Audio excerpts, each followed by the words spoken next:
Back to America's Forum. I'm John Bachman. Before we stepped aside, we were getting into a debate on which party, Republicans or Democrats, has done more to inflame the racial discussion here in this country. And joining us now to continue the conversation, Ari Rabin-Havt and Javier Manjarres. Ari Rabin-Havt, we wanted to.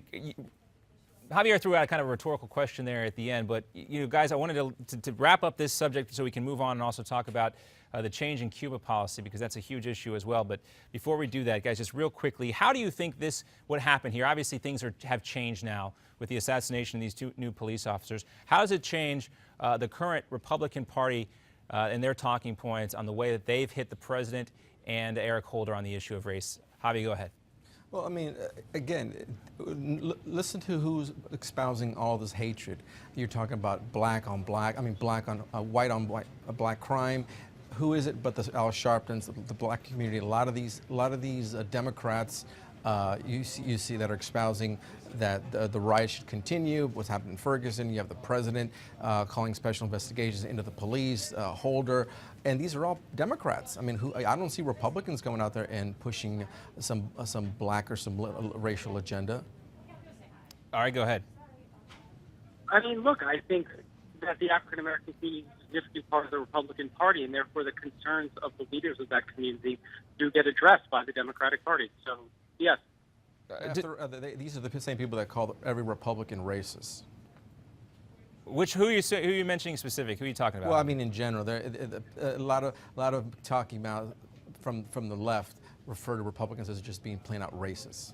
That does take place, but I want to leave this here right now because we got limited time, guys, to talk about Cuba. Right. Ari, I want to start with you. And this is not necessarily a partisan issue. There's been some bipartisan criticism of this, namely coming from Bob Menendez. But do you think this is actually something the president wants to see happen, or is this again him using something to blow up the conversation here and change the focus on something that may never come to fruition?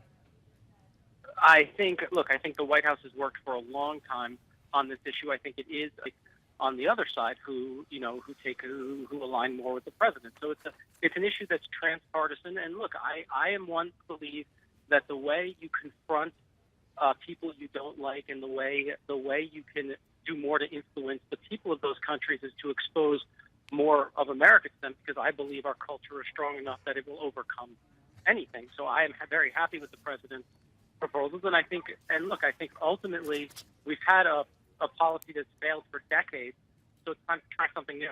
All right, well, Javi, we mentioned how this is kind of not really right down party lines, and there's a little debate going on between Senators Marco Rubio and Rand Paul. Let's listen to what Senator Rubio had to say about this little issue.